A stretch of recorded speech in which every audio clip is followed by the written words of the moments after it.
माँ बोलेगी या बीवी बोलेगी। सिद्धार्थ की नई नई शादी हुई है। उसकी बीवी मनीषा और माँ कावेरी दोनों ही सिद्धार्थ को हर बात में अपनी अपनी राय देती रहती। अब सिद्धार्थ इस बात से बहुत परेशान है कि वो अपनी माँ की बात माने या अपनी बीवी की। आइए जानते हैं कि सिद्धार्थ अपनी माँ और बीवी के बीच की कश्मकश से कैसे बाहर आ पाता है, या फिर वो हालातों के आगे झुक जाता है। माँ मनीषा, कहाँ हो तुम दोनों?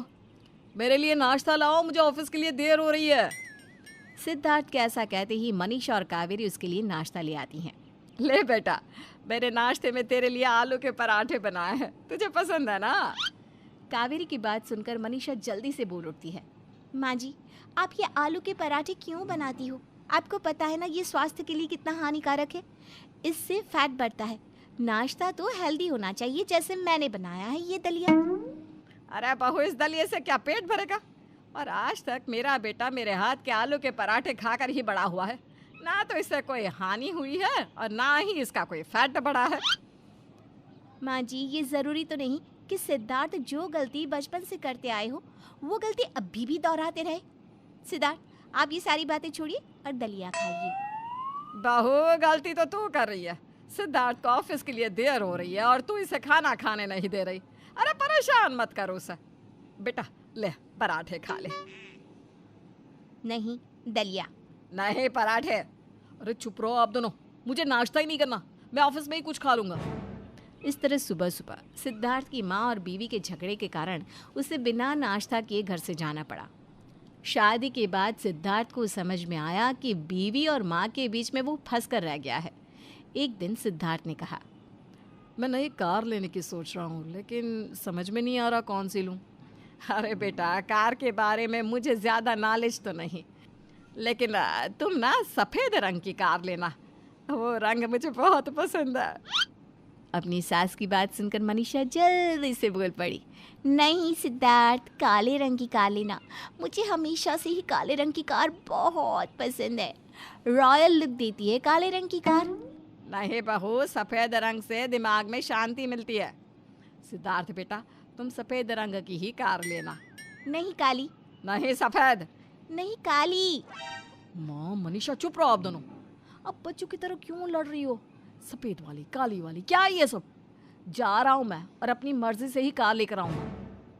सिद्धार्थ घर से चला जाता है और अपनी मर्जी की कार लेकर आ जाता है। वो कार होती है ग्रे कलर की।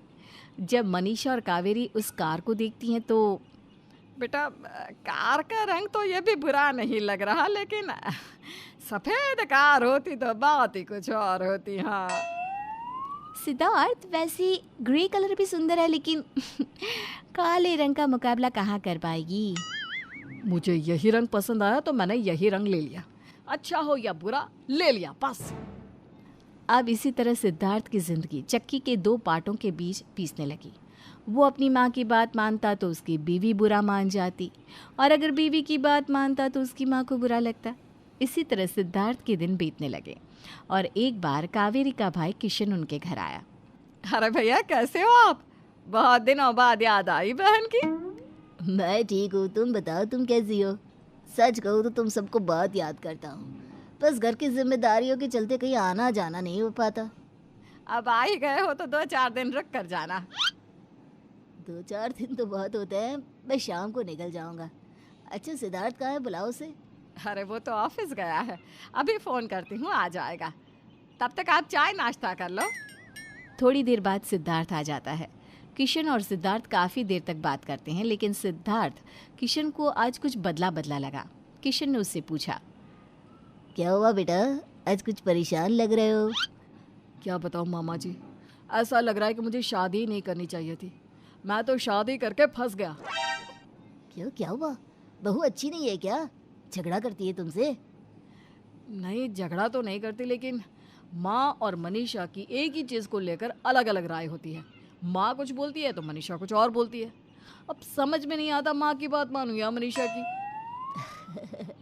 अरे बेटा, तो इसमें परेशान होने की क्या बात है? देख बेटा, ये तेरे साथ नहीं सबके साथ होता है। तू ना तो उन दोनों से बहस किया कर और ना ही उन दोनों को आपस में बहस करने दिया कर।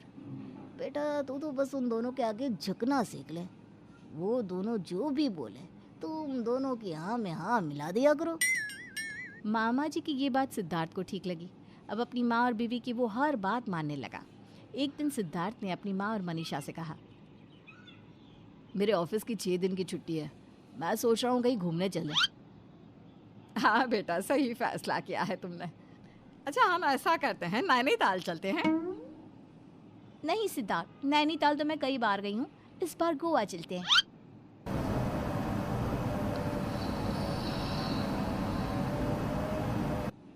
नहीं, नैनीताल चलेंगे। माँ जी, आपने कसम खा ली है क्या? जो मैं कहूँगी आप उससे उल्टा ही कहेंगी।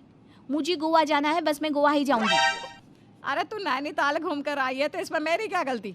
मेरा नैनीताल जाने का मन है तो मैं नैनीताल ही जाऊंगी। नहीं गोवा। नहीं, नैनीताल। गोवा। चुप रहो आप दोनों। क्या नैनीताल गोवा लगा रखा है?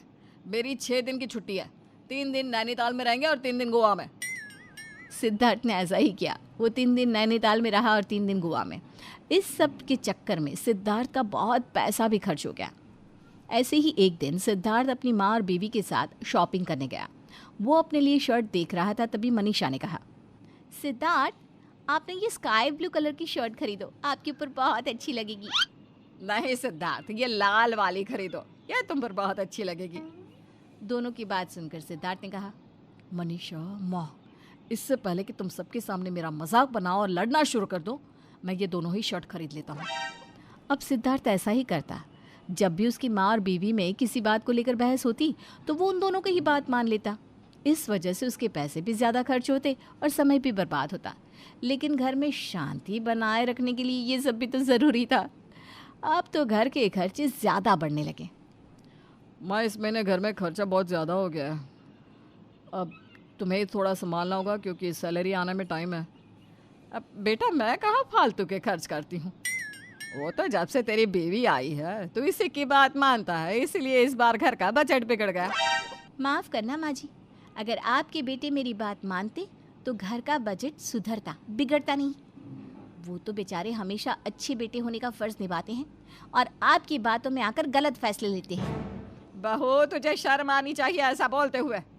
हाँ, मेरा बेटा मेरी बात सुनता था, लेकिन शादी से पहले, जब से उसकी शादी तेरे साथ हुई है, उसने मेरी बात सुनना ही छोड़ दिया है। माँ मनीषा, मैंने बस इतना बोला है कि खर्च थोड़ा कम करना, इसमें लड़ने वाली क्या बात है? अब दोनों चुप हो जाओ। सिद्धार्थ ने दोनों की लड़ाई रुकवाने की बहुत कोशिश की, लेकिन दोनों चुप होने का नाम ही नहीं ले रही थी। इसलिए सिद्धार्थ घर से चला गया और देर रात तक घर नहीं लौटा। कावेरी और मनीषा बहुत परेशान हो रही थी, तभी घर की बेल बजी। मनीषा ने दरवाज़ा खोला तो सामने मामा जी और मामा जी के पीछे सिद्धार्थ था। वो दोनों अंदर आए तो कावेरी ने कहा, भैया तुम, सिद्धार्थ तुम्हारे साथ था? और सिद्धार्थ, तुमने बताया क्यों नहीं कि तुम किशन भैया के साथ हो? हमें कितनी चिंता हो रही थी तुम्हारी। कावेरी बहन, अगर तुम दोनों को सिद्धार्थ की इतनी चिंता हो रही थी तो तुम उसके सामने लड़ती क्यों रहती हो? वो तुम दोनों की हर खुशी का ख्याल रखता है, तुम दोनों के सामने हर बात को लेकर झुक जाता है। लेकिन क्या तुम दोनों का फ़र्ज़ नहीं कि तुम भी उसकी खुशी का ख्याल रखो, या तुम दोनों भी इसकी कोई बात मान लो? वो तो अच्छा हुआ जो मैं इसे रास्ते में मिल गया और इसे यहाँ ले आया, वरना ये तो इस इरादे से घर से निकला था कि कभी वापस लौट कर घर नहीं आएगा। ये सुनकर मनीषा और कावेरी दंग रह गई। अब उन्हें इस बात का एहसास हो गया कि उनके घर की छोटी छोटी लड़ाई घर में कितना बड़ा नुकसान ला सकती थी। दोनों खड़े होकर सिद्धार्थ को बस देखे जा रही थी। उन दोनों की सिद्धार्थ से माफ़ी मांगने की भी हिम्मत नहीं हो रही थी।